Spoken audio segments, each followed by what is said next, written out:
Great. Numbers are increasing steadily. 84. Woo! Okay. Do you want to give them a couple more minutes, or should I just introduce you? We can give people 1 minute of grace. What do you think? Yeah, is that acceptable? That sounds good. Yeah, because if they're supposed to be 167, we're at almost 100 right now. We'll give people a few more minutes. Yeah, that's fine.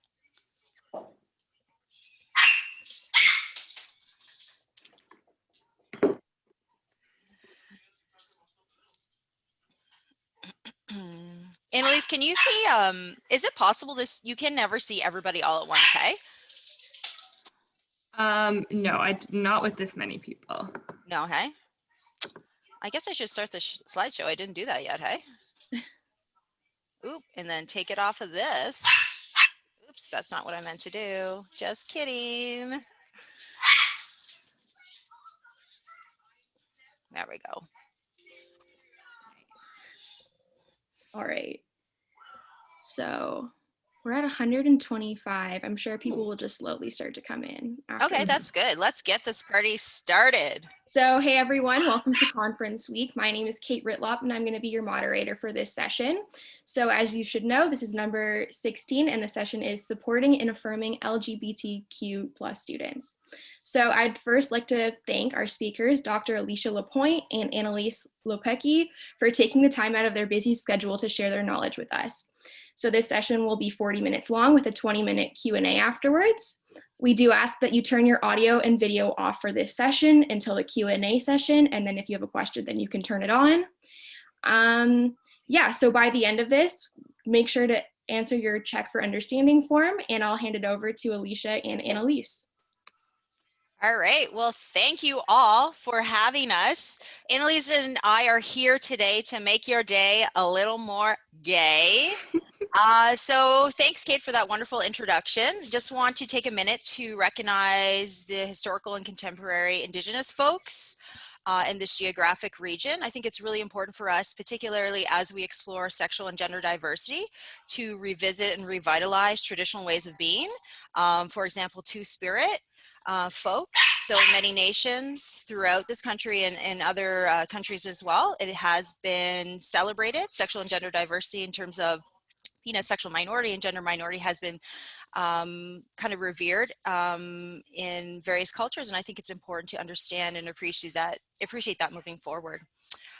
Okay, so as I said, we're here today to make your day a little more gay. That's Annalise. That's actually a photo of Annalise preparing the PowerPoint presentation. Woo! Amazing.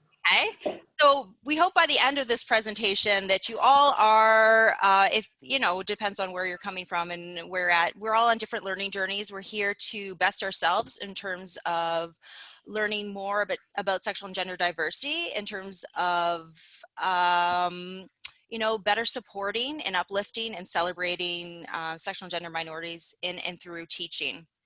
So Annalise is just going to talk a little bit about some kind of standards of practice that we should all kind of agree to before we move forward in this workshop. Yeah, so we have some group guidelines already set out for this session. A common best practice for us when we're doing this in smaller groups is to co-create these group guidelines to ensure that everyone feels comfortable participating and being in the space. But with such a large group, we have them already set out for today. So for very specific ones, ask if you don't know. So if you're not sure of the terms that we're using or the concepts that we're talking about, ask us. We are more than happy to answer as much as we can, whenever we can.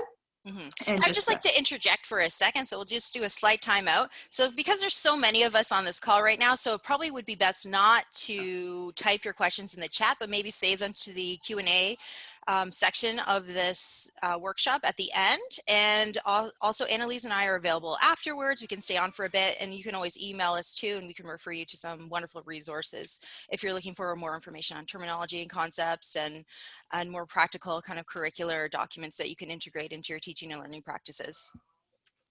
Absolutely, thank you, Alicia. So then our second point is to be mindful of the language that we're using. So whether it's in the questions you're posing at the end or what you're typing up in some of the activities we have set out for today, be mindful of the kind of language that we're using. never using slurs or derogatory language. If you are talking about slurs in a context, you would just say homophobic slur instead of the actual word, to keep it a safe space for everybody participating. Yeah, and that's super important because we want to ensure that our spaces are safer, more welcoming, but also trauma informed. So we don't actually want to trigger anyone. We don't want to reassert kind of power in terms of renaming, using words that have been used like historically and contemporarily to marginalize or minoritize folks. So we have to be really mindful and careful of that moving forward. Mm-hmm. And then our third point is group confidentiality. So ensuring that we are not telling the stories of other people unless we had very explicit permission to be telling somebody else's story, but never using names. You don't want to be outing somebody or telling a personal story that was not meant to be shared in a large group. And then also on the flip side of that, stories that are shared in this group are not intended to be shared elsewhere unless given with explicit consent to be shared elsewhere. Yeah, and as well as questions that people are asking if somebody is illustrating different levels of knowledge, to not necessarily be sharing that outside of group, what other people maybe know or don't know, or where we're at on our learning journeys. And then our fourth point is to assume best intentions. We are all here to learn. We are all here to understand, and assuming that we are coming from that place of learning and understanding.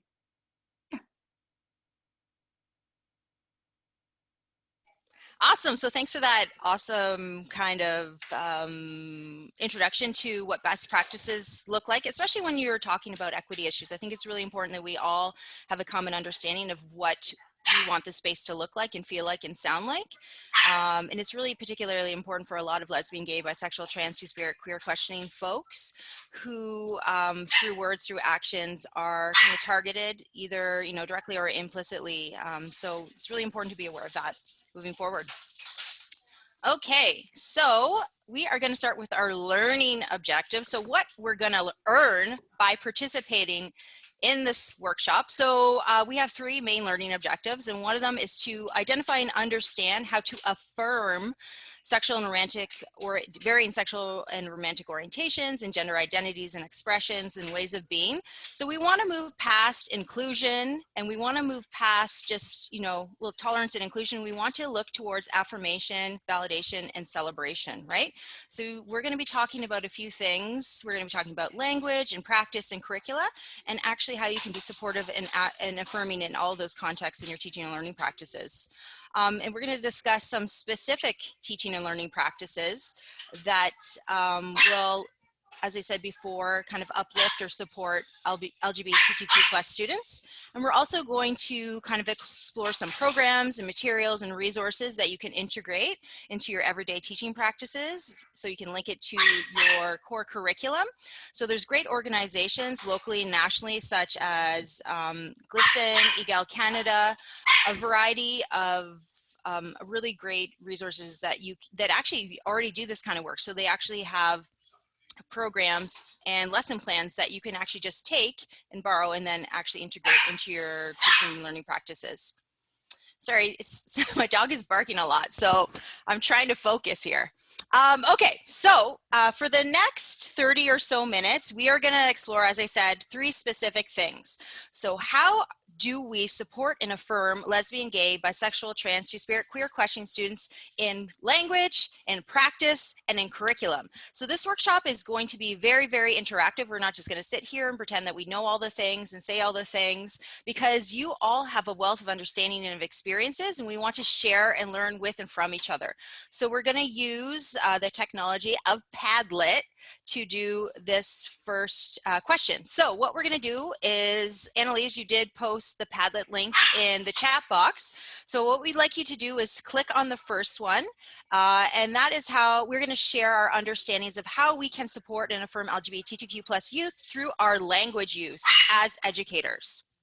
So if everyone can click on that, it's going to take you to the Padlet forum. And then if you go down to the bottom, oh, everyone's already doing it. You already know the Padlet thing. All right, so but if those of you are unfamiliar with Padlet, you can always click on the bottom right-hand side. There's a little circle with an add sign in the middle, and then you click on that, and then you can add your responses. So we're just going to give a few minutes for people to add those responses, and then we're going to take them up as a group. And with so many people on one Padlet, Alicia's also enabled the feature where you can comment on somebody else's post. So if someone has already posted something that you wanted to mention, feel free to add a comment or a like to that post, and that can just help with the repetitions and consuming it a bit easier.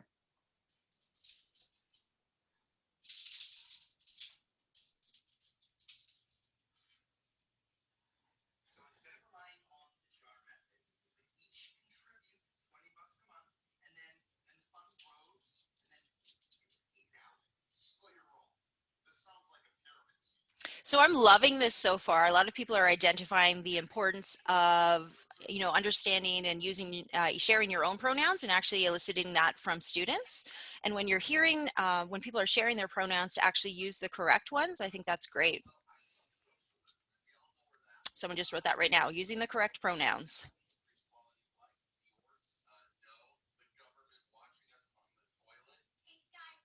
So we'll just give a few more minutes, and then I guess Annalise and I, we're just going to scroll through here, and we're just going to highlight a few things that we feel are incredibly important. All of these contributions obviously are important, but things that we want to absolutely stress, and that, you know, shouldn't be taken for granted when we're, you know, when we are in schools and we're teaching, right? Things that we absolutely must do in order to promote safety and well-being and celebration of LGBTQ plus folks in our care.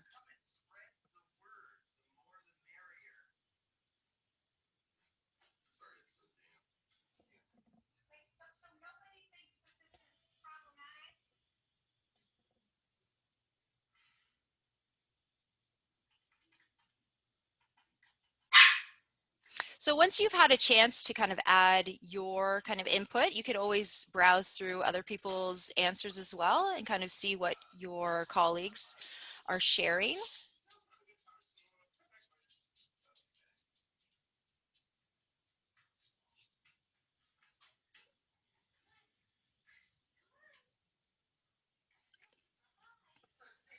Okay, Annalise, do you want to start and kind of tackle some of these great suggestions that people have in terms of how we can actually support LGBTQ students through our language? Yeah, absolutely. So the one that I think we're seeing over and over again quite a bit is talking about pronouns, which is quite a big deal and quite a simple thing to do that can go a long way in illustrating that you are comfortable, aware, knowledgeable, and affirming of various different identities. So introducing yourself with your pronouns, leaving space on name tags and little nameplates for pronouns. There's a great poster that I think we'll share that says pronouns are no big deal, as in they can change and you're comfortable using them and you're comfortable talking about them. Mm-hmm. One thing to mention when we're talking about using pronouns so often is that it's also important to make pronouns optional, because you don't always know if the people that you're talking to, youth or adults, are in a safe space to disclose pronouns. So you might be forcing a situation where somebody feels like they have to come out or they have to stay in the closet. So just using names as well, just using whatever people give you. It's great to see so much about pronouns and inclusive language and using names that people tell you to use specifically. Yeah, so I think it's really important, as Annalise said, like pronouns can fluctuate and change. Youth can, and anyone of it at any age can kind of try on some pronouns, whether they're like he, him, his, they, them, their. It could be a combination. So it could be someone like myself who uses any pronouns. So I'm okay with he, she, they, interchangeably. It's also really important to understand and note that not everybody uses pronouns and they just prefer to be called a name. So to respect that is really, really important. So yeah, thanks for that, Annalise. And as we said before, it's really important never to assume, right? So we're not going to assume someone's gender, and based on what they look like, their gender presentation, we're not going to assume what pronouns that they want to go by, regardless of what age they are, right? So they could be in grade 1, they could be in grade 12. We're never going to assume. We're always going to give people the opportunity to share those pronouns. And we're not going to assume, as I said before. And once people share their pronouns, we're going to lock that in and use them moving forward. If they change, no big deal. We are going to use what they want us to use moving forward, right? Anything else stand out for you, Annalise, in terms of what folks have shared with respect to language? A good one that I saw that's I think a pretty well-known one, but not using mom and dad when referring to parents or guardians, and just using parents or guardians, because not only does that refer to gender, romantic, and sexual diversity, we're also talking about single parent households potentially, or people with different guardian situations. So being inclusive of all kinds of lived experiences under that umbrella, that's a really great one. So yeah, so just piggybacking off of that, I think it's really important that we're trying to use inclusive language. So as Annalise said, parent, caregiver, guardians, we're going to say partner if we're talking about potential romantic or sexual relationships. We're never going to say like boys and girls, because we know that it's much more vast and robust in terms of just being a boy or a girl. So we can say students, peeps, mathematicians, guys, gals, non-binary pals, things like that are more inclusive, right? And just to go back to what folks have said about pronoun uses. So for example, when we're doing introductions, we can always ask people to share their pronouns in that way. If you're handing out information forms at the beginning of a class, or whenever you're starting your practicum, or anytime you're interacting with a new student group, you can always have that option on the information form, which is really, really important, because then people can have that opportunity to disclose that information to you. But it's really important to note that just because someone discloses those pronouns to you, or for example, they're using chosen names and chosen pronouns, which are different than their birth name and assigned birth pronouns, doesn't mean that they want you to use those in every single context. So that's really, really important. It's also, as I said before, it's really important that we're asking all students to share their pronouns. We're not just gonna look at the pronouns as well. Like I'll introduce myself and be like, I go by she, her. Yeah. Yeah. Annalise, anything else stand out for you?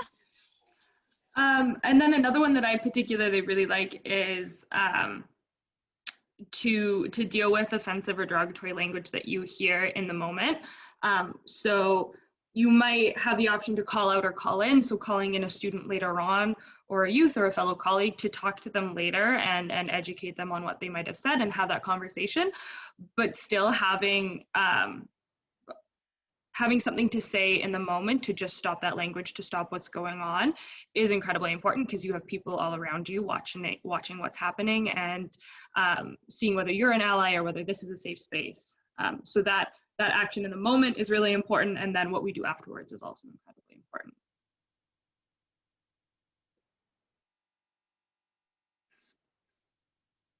Yeah, I think that's a great point. So there's just a few things before we move on to the next kind of category that we want to focus on practice. I think that just going back to, parents, guardians, and caregivers, like when we're not saying mom and dad, it really opens up space to understand that there's queer spawn out there. So there's people with 2 dads, 2 moms, maybe 2 moms and a dad, and we have to make space and affirm that as well. And another thing that I get asked a lot too is that, if people don't know someone's pronouns, they don't want to assume. It's actually okay to use they, a gender neutral kind of pronoun. And then when we kind of elicit or understand what pronouns people want to use, then we can, if they go by she, her, hers, then we can use those moving forward. It's not offensive to use gender neutral pronouns when you don't know it's actually preferred. Annalise, you have any comments on that? Nope. Nope.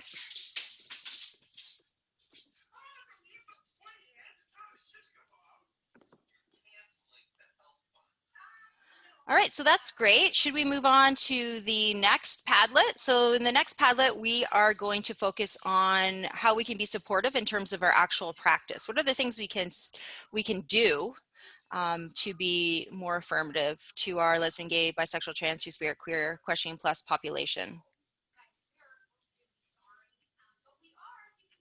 So Annalise, you're adding that in the chat right now. So if everybody could just...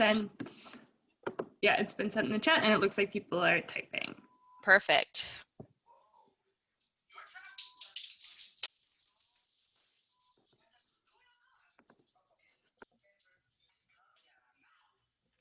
So as we did before, we're just going to have a few minutes to fill in our answers. And then we'll take them up as a larger group. And I guess with this time too, if anybody wants to, you can raise your hand and maybe we can get some comments from folks who are participating on this call as well. So it's not just Annalise and I going blah, blah, to the blah.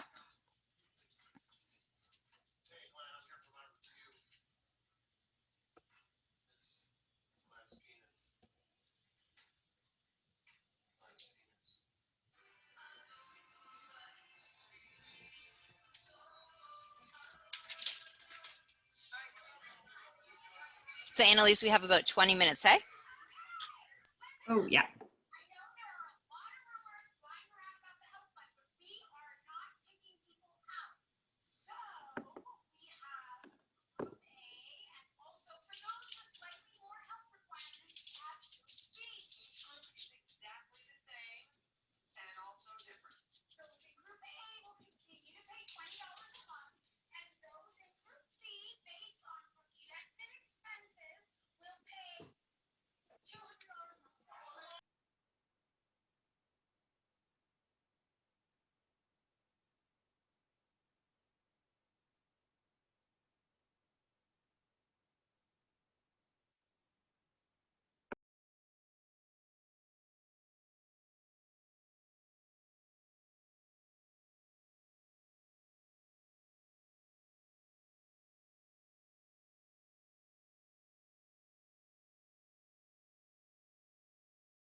Okay, so Annalise, do you want us to kind of go ahead and kind of summarize some of these great contributions that people have typed in?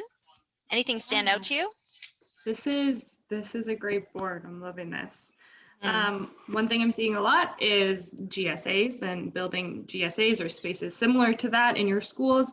I saw one comment about allies can supervise and be a part of those, which is great. Yes, of course. Allies are involved in GSAs all the time, and just having those spaces is incredibly important to build that community and have safe spaces where we can answer questions and learn. Mm-hmm. Yeah, so GSAs or QSAs or rainbow clubs, pride clubs, whatever they're called in schools is really essential in terms of providing safety and support, education, advocacy. You know, they're student-driven clubs. I think it's important to understand that, to know that they're for and by students.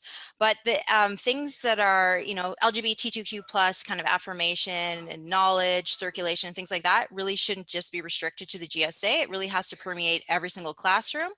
There's always ways to kind of integrate positive representation into, you know, across the curriculum, right? So not just in English, not just in social sciences, but we have to kind of find the gaps and opportunities. Yeah, I see one post-it note up here saying don't shy away from discussions of gender and sexuality in the classroom, encourage those conversations. Yeah, that's very important. I think a lot of people, a lot of teachers, or we've experienced a lot of classrooms where that can kind of be a taboo subject topic, and that is really just the opposite of allyship or inclusive spaces. Not saying anything at all is pretty impactful. Whereas having those discussions and that open conversation is incredibly important. Mm-hmm. I see a lot about being an explicit ally, about being an ally. And I think there's also an important distinction about what allyship is and what being an ally means. and just remembering that it's not just a role that we like declare for ourselves or a title that we give ourselves, but it's just we are allies through the actions that we do, and consistently doing that, and consistently learning how to act on allyship instead of just making that declaration and just being an ally. Yeah, so it's really important to work in solidarity with LGBTQ plus students and staff. So it's really important to kind of understand, especially if you happen to be cisgender and or straight, to know, when to help out, when to take a step back.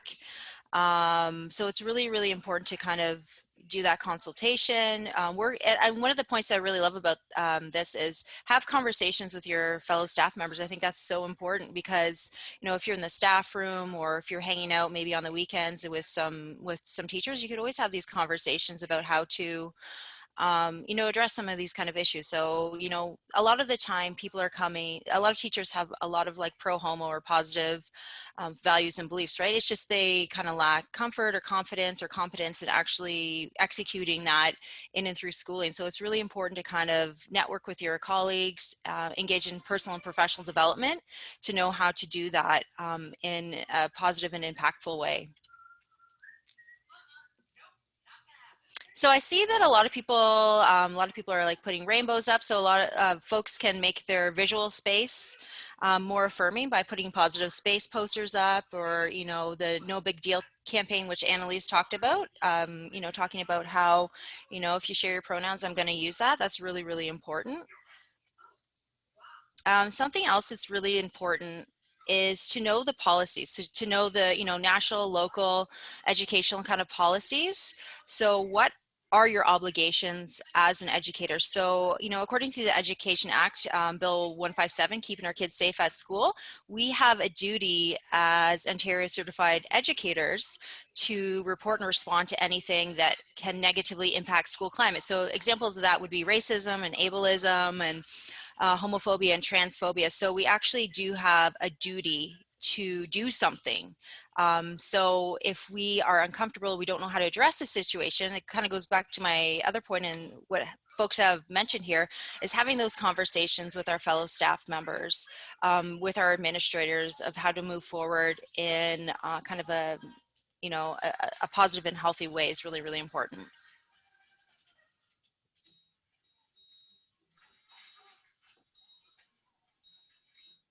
Another one that I really liked on here that sometimes we forget about or kind of assume we've already done the work for is treating students equitably in regards to gender and sexuality. I think sometimes we go, yeah, we've done the work. Like I'm going to treat everyone equally, everybody in an equitable sense, but keeping in mind that we do have a lot of underlying biases, a lot of work to do, a lot of continual learning to always engage in. So checking in on how our actions are impacting our students and knowing that that might not always come as easy as we want it to.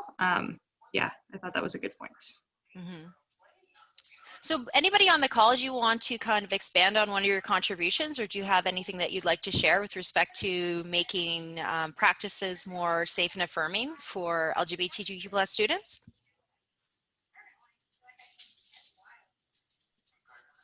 I think just creating a safe space for like everyone's voice to be heard is really important. Like it doesn't matter who the opinion is coming from, like everyone should have the chance to participate and share their own opinion. Mm-hmm. Yeah, student voice is huge. It's, promotes student agency too. So, as educators, we're here for students. Like education is designed to support students, right? So we have to meet them where they're at. We have to kind of understand, what their needs and desires are, and what their lived experiences are in terms of how do we actually create a safer space for kind of all students. So thank you for that contribution.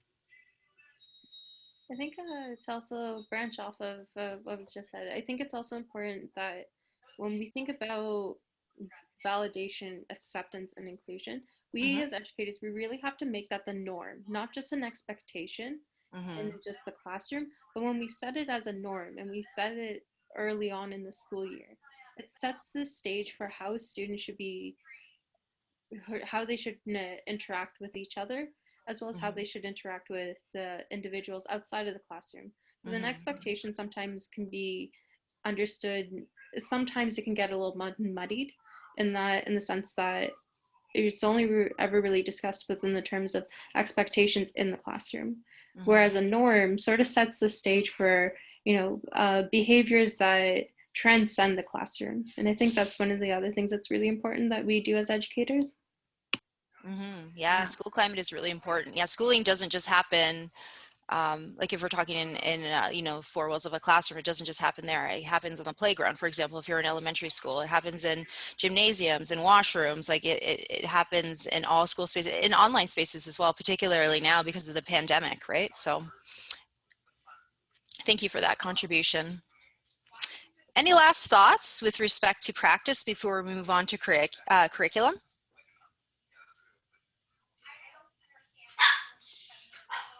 No? Okay, so what we're going to do right now is we are going to move on to, the same, what we've been doing all along. So how do we support and affirm LGBTQ+ students through our curriculum?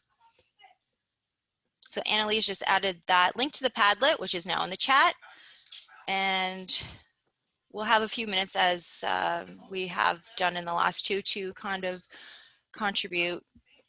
And yeah, be as specific as possible. So if you are a family studies teacher or social sciences teacher, you can get really, really specific. Everybody's going to have access to this information moving forward, and a lot of you have the same teachables. So it'd be great to learn from those who have experienced practicum, so what you actually did or what you plan to do moving forward.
So we'll just have maybe one more minute, and then we'll take this up as a larger group.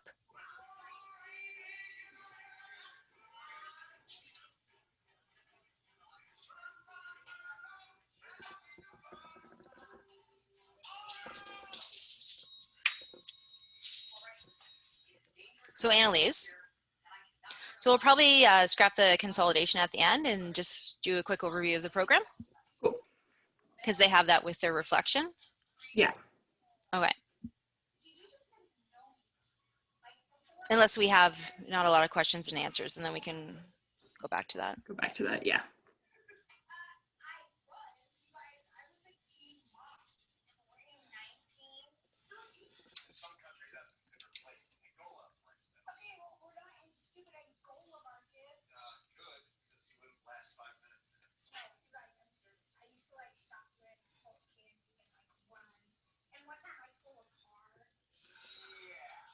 All right, should we start taking up some of these lovely answers? I love how specific they are, actually. Ooh, teach queer theory.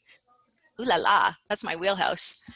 All right, Annalise, you want to do the first crack at this? Yeah, sure. I think my favorite stuff up here is the many post-its that talk about queering sex ed or teaching inclusive sex ed. Just so important, and also such a safety part of it too, right? Like learning how to be safe, learning about consent and what that looks like in queer relationships. Like that's a huge part missing from consent and sex ed. So it's lovely to see so many people having that up here. And if anybody has specific examples or stuff that they want to expand on at the end of this, that would be awesome. Yeah, and I think just to kind of piggyback off that, it's really important not to gender things. Like, for example, if we're talking about menstruation, we're not going to say like feminine hygiene products, right? We're just talking about menstrual products, right? Menstrual cup, you know, pads, things like that. So it's just finding ways to be more inclusive in our language, because sometimes, well, we know obviously there's, you know, diversity in terms of gender.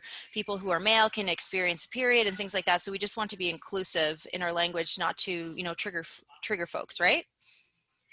Mhm.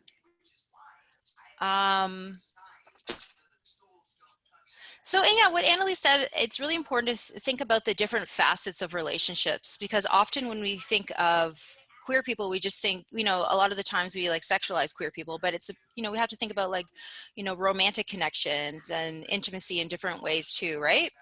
So that's really important. Those kind of relational, healthy relationships, characteristics, rather than, and that goes for like cis and queer or and straight people in schools as well, right? So people are talking about teaching about gender. I think that's really important. And, you know, the difference between assigned sex at birth and gender presentation or gender expression is really, really important to kind of disentangle those concepts and talk about how they are interrelated. I'm seeing a lot of like including queer LGBTQ plus authors, including music made by LGBTQ plus composers. I think that's incredibly important to include people with diverse identities in who have contributed to the fields that you're teaching. That it takes it out of the context of this was this person was only ever involved in like LGBTQ plus rights movements, and like that's their entire identity, and it's the only time we talk about people with these identities. Just to talk about how that spans all kinds of fields and all kinds of lives. It's a wonderful way to incorporate that. Yeah, and we have to be knowledgeable of and be able to communicate about interlocking identities, right? So in terms of like February is Black History Month, but we have to focus on other aspects of identities as well and how they all kind of mingle together. So queer Black history is really, really important, right? Also, it's really important when we are, because a lot of people are talking about including queer texts or LGBTQ plus texts.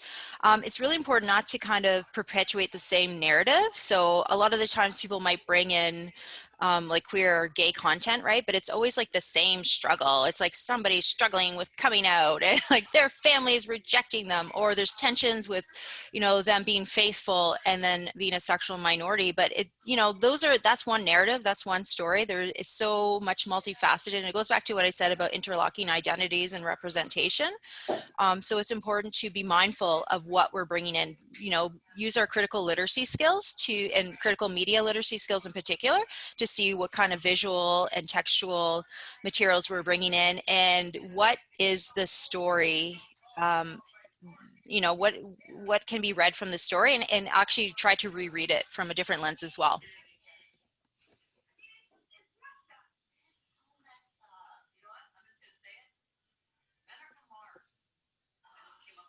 Also, I see making test questions inclusive. Yeah, like little, even like one line that they're going to see on a test that shows an inclusive identity or an inclusive relationship is just can go a long way.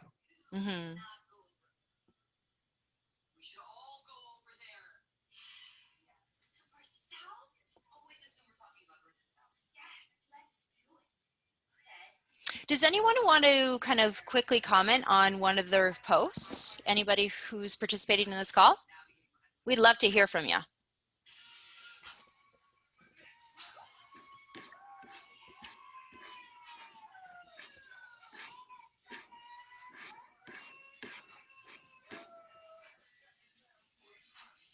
That sounded like somebody was scribbling on a chalkboard.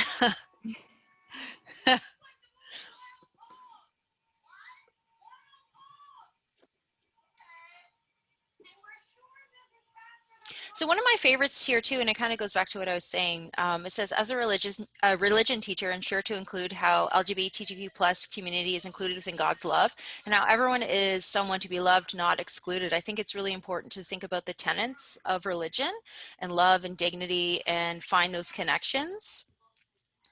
Because sometimes people think that it's this or that. You know, you can be queer or you can be faithful, but there are a lot of youth that I've worked with in particular that have grown up in the faith or gravitate towards the faith or different faiths, and they have a strong sense of faith and queer identity. And I think it's important to make space for our students to be able to express that.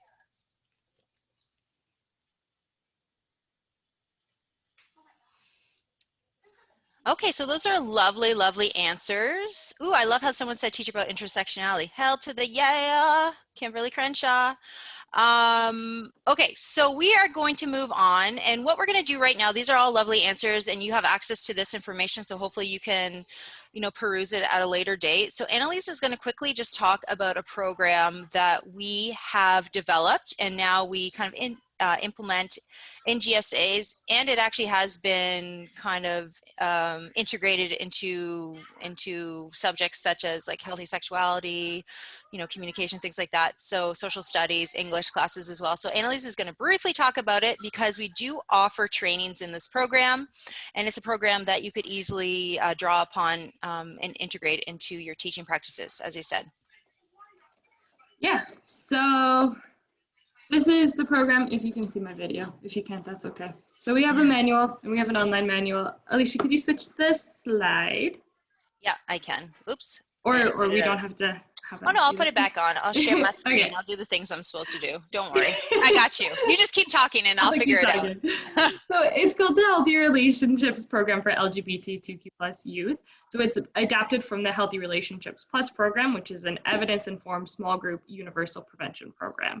So it's a strength-based program that is youth-led and focuses on youth discussion. And HRP for LGBTQ+ youth focuses specifically on affirming, validating, and celebrating LGBTQ2S+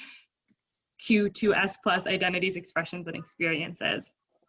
So some of the aims of the group and some of the byproducts are building a caring and supportive community, and it explores stressors that are unique to LGBTQ2+ youth and promotes healthy coping strategies, and as I said before, encourages student-led dialogue. So some important things to remember from that is that it's affirming and validating and celebrating of LGBTQ2+ identities. It explores the stressors that are unique to youth, and it's student-led. So when you're implementing it potentially in a GSA, it does retain that kind of element of being student-led and listening specifically to youth voice. So it's made up of 18 sessions, and you can see a little overview of it on the screen. It is a non-linear program, so you don't have to run them 1 to 18 specifically, and you don't have to run all of the sessions. The first session includes a dotmocracy, where youth can illustrate which sessions are most important to them and what they want to continue to learn about. You can prioritize those sessions over others if you don't have enough time. The sessions are made to last about 45 minutes, so to fit into a lunch hour if you have a GSA running over a lunch hour, but they also come with a lot of activities and student-led dialogue that can be worked into other curriculum and outside of a GSA specifically. So some of the topics are mind to name, so identities and ways of being, exploring the differences between gender expression, gender identity, sexual orientation, romantic orientation, and our identities and ways of being, to help articulate that and learn a little more about that. Sessions like My Mind Matters, mental health and well-being. There's one that is about interpersonal mental health and well-being and intrapersonal mental health and well-being. So supporting our friends, but also supporting ourselves, which is an important thing in queer communities often. And we talk a lot, because it's a healthy relationships program, about healthy relationships and unhealthy relationships, what that looks like, safety and exit plans, rebuilding ties, so building not only strong relationships, but strong communities, and understanding relationships within your family or chosen families or those kind of significant communities. And then, yeah, we talk a lot about communication, assertive communication, passive communication, learning how to assert and kind of protect yourself in various different situations.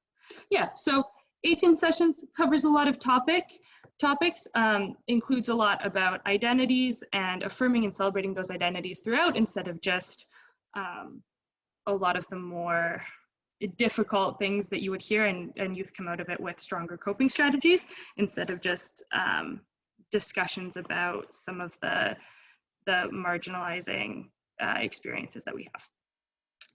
Yeah, so Alicia and I host trainings on this, and Alicia, you unmuted.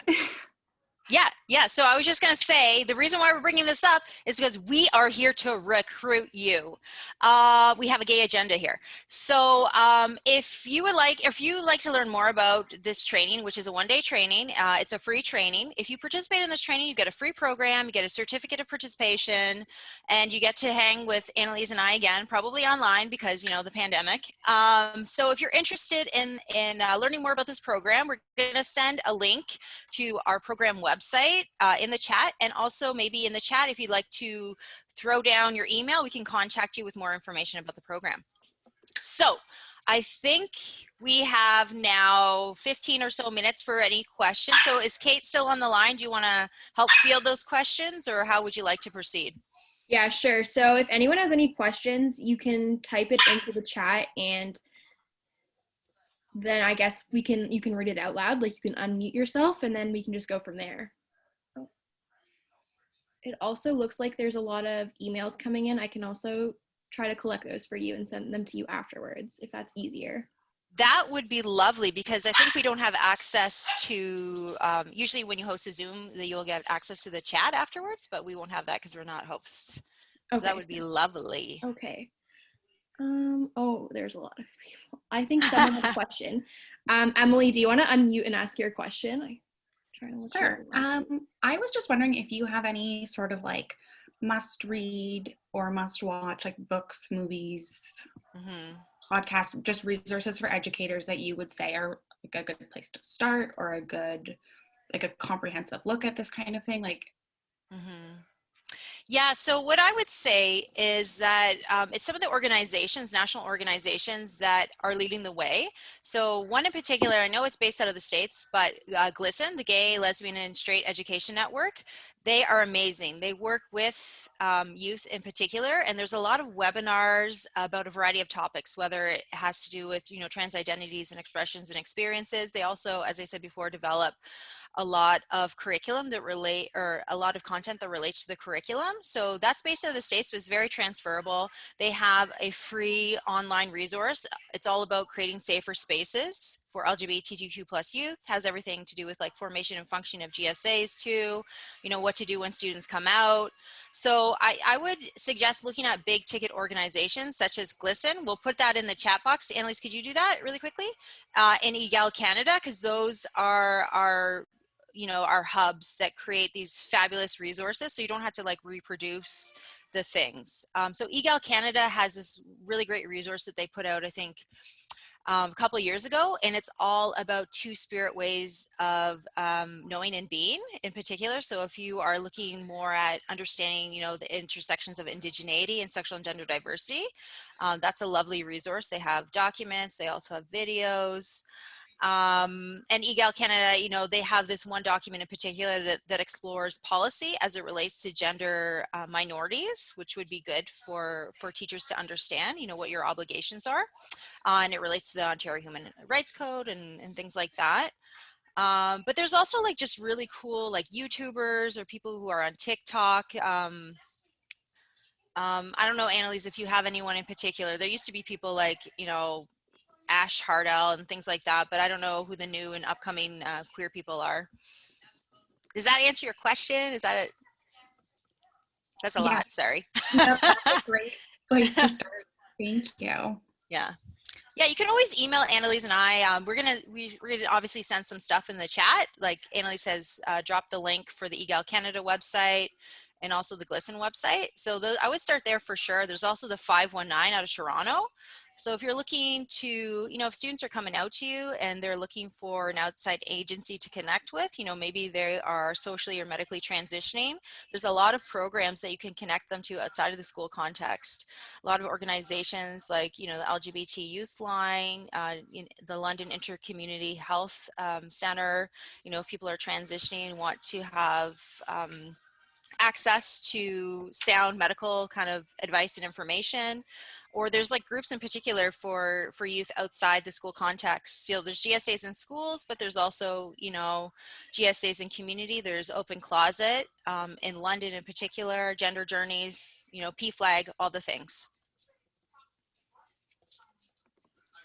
So I just told you like in a minute, like every gay thing I know. So hopefully that helps. Any other questions? Yeah, I think there's a few. I think Jessica had the next question, if she wants to unmute and ask it. Ooh, I love that. Somebody wrote What Makes a Baby. I love that book. Yeah, I was just wondering, I don't know if I missed it, but if we went over specifically affirmative teaching and what that looks like in the classroom. Mm-hmm. So yeah, we can give you some concrete examples. Annalise, do you want to go first, and then I'll do a thing, and then anyone else can do a thing? Yeah, so it looks like introducing yourself with your pronouns, giving students spaces to write in their preferred names and pronouns, giving the opportunity for that, not separating your classroom out or your classes into groups of boys and girls, addressing your groups of people with folks or more gender neutral terms, avoiding using guys, which I'm still working on. Mm-hmm. Yeah, using your curriculum to talk about various different identities and ways of being and all sorts of different people. Yeah. Mm-hmm. So yeah, so those are a few kind of concrete things that you could do as an educator. And then there's all those other things we talked about, you know, bringing in positive queer representation in terms of the materials and content that relates more to the curriculum, but that's obviously still a practice, you know, when we think about pedagogy, teaching and learning practices. Yeah, so those are some concrete things. And, you know, we talked about, you know, understanding and knowing policy and then actually enacting that policy, right? Super, super, super important. Yeah. There's another question in the chat. Why should educators utilize affirmative teaching with their LGBTQ plus students? So first of all, just any sort of affirmative adult in any LGBTQ plus youth's lives make a large impact. And we know from plenty of studies that LGBTQ plus youth are at a higher risk for lots of different things, for mental health and a lot of different other barriers that yeah, mental health challenges. Yeah, no, that's okay. Mental like, challenges. Wanted to avoid some of that language. Yeah. But then also just utilizing affirming teaching with not just your LGBTQ plus students, because you don't know everybody's identity specifically. And it's important to utilize that kind of affirmation and positivity with all of your students, and to model how they can interact and support their friends and their classmates. Yeah, exactly. Because we have LGBTQ plus students in our classrooms. Obviously, they're always there. I always tell everyone we're lurking. We're like, yeah, we're here. But there's people who have, besties who are part of queer communities, or who have families who are queer and or trans, right? So we have to ensure that we're promoting that like safer, more accepting climate, not only just for our LGBT students, but also for our allies, right? Because actually there has been research to suggest that, straight people are negatively impacted by homophobia and transphobia too. So it's not just for queer students. Then another question in the chat: if you teach gendered languages, for example, Spanish or French, how do you be more gender inclusive? So I think that isn't a topic that Alicia and I are specifically experts on. It's something that we've started to explore. There are a fair amount of resources on kind of new language that is being created, and I think I can pull up some of those and send those in the chat. But there's different pronouns, like using IELS for plural for addressing a group, to find those gender neutral. Those might be a little bit more difficult to implement, especially when it comes to curriculum, because there still seems to be a bit tilt as there's a right way, right? Like what's proper grammar, but you can push for using that in your classroom, and it's just new language that's being created. Yeah. And I think something that's really important, it goes back to a practice that we suggested is best. We're not assuming people's identities. We're not going to assume just because someone presents a certain way that they, if they're masculine presenting, that they're male, and they use like he and him or eel and eel, for example. So what it actually, there has been research to show that trans students in particular are penalized academically because teachers assume what their pronouns will be, and they think that, oh, you're using the wrong pronouns, you're supposed to be using L rather than eel and things like that. So it's really important, as we said before, to create spaces for folks to identify and communicate their pronouns so that you are not penalizing people, not only like socially and emotionally, but also academically. Oh, that's great. Somebody shared a gender inclusive pronoun document. Awesome. Oh, there was a question that was sent to me, like personally. She asked for tips on how to deal with parents who might not be comfortable with their students learning about this topic or dealing with this in general. Well, that's when you just tell them too bad. No, I'm just kidding. Don't do that. You got to meet people where they're at, right? Actually, EGAL Canada has created this brilliant guide. It's like this EGAL Canada hand pocket guide, and they troubleshoot some tensions. Like there could be like parental kind of opposition or administrative opposition, also sometimes religious tension. So that is a really great resource to check out. It's available on their website. Yeah, we can send that resource. So I think it's really important anytime anyone has kind of grievances with talking about sexual and gender diversity, we got to bring it back to two things. One thing is research, and the other thing is policy. So in terms of policy, it is your responsibility as an educator to promote a safe and accepting climate, which is inclusive to sexual and gender minorities. So boom, it is your obligation. And it is a fact that gay people exist and trans people exist. So, it's really hard to refute that. That's just solid. It's a fact.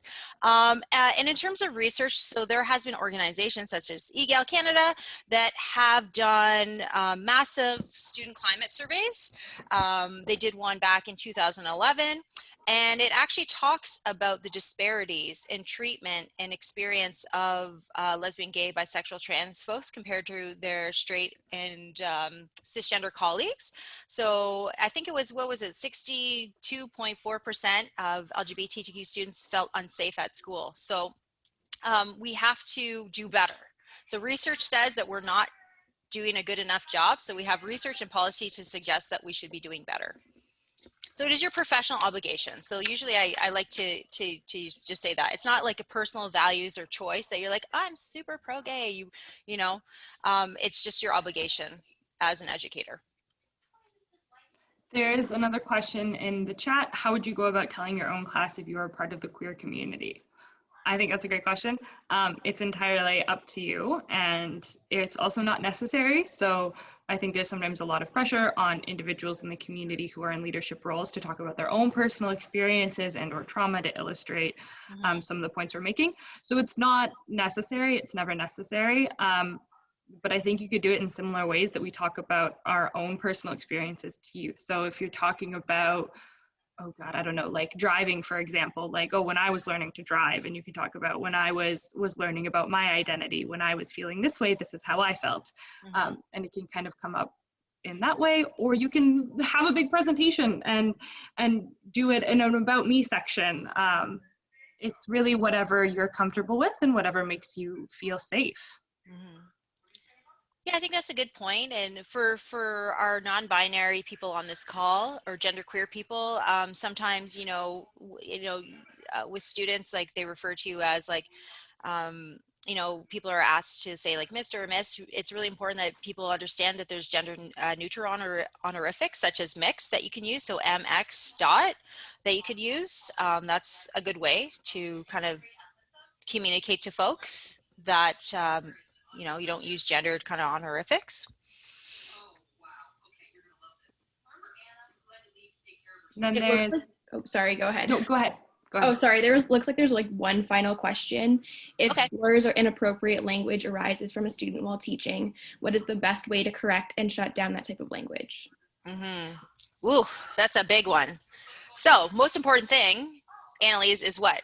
To make sure that we stop that, right? Yeah.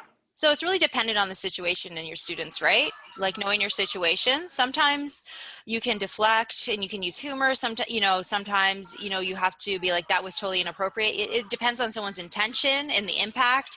Sometimes you might want to get everyone settled and working and then take that student aside. Sometimes you want to make it a teachable moment and, integrate something into your lessons moving forward. Annalise, do you have anything else to add with that?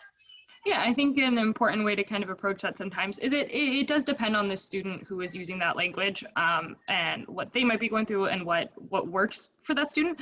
But it is also incredibly important to approach that situation from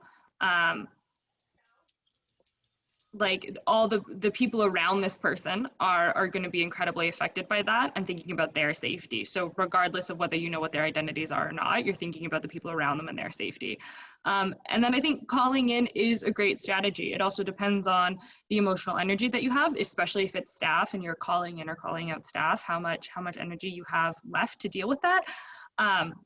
But calling in is a great way to have that conversation where they feel like they can be in a safe space to learn and get better. Mm-hmm. And I think in that GLSEN resource, they actually say, like step by step how to actually address, for example, homophobic language. So that's a really great practical how to do resource. And a lot of it is trial and error as an educator, right? So you try something, sometimes they work, sometimes they don't, right? The main point is to ensure that, we're, reducing harm and that we're supporting people who are being victimized, right? And then also supporting, but not really supporting, like, helping folks who are potentially like bullying others or targeting others, like to see the wrongs, right? And to move forward and to do better is really important. Okay, so it looks like we don't have any more questions, so it's the end of our session. Thank you so much to Alicia and Annalise for this wonderful session. And for everyone else in the chat, make sure you check out the teacher candidate website to fill out the check for your understanding. Thank you. Thanks, folks. Great contributions. We'll hang on for a minute if you want to do an individual chat. Thank you so much.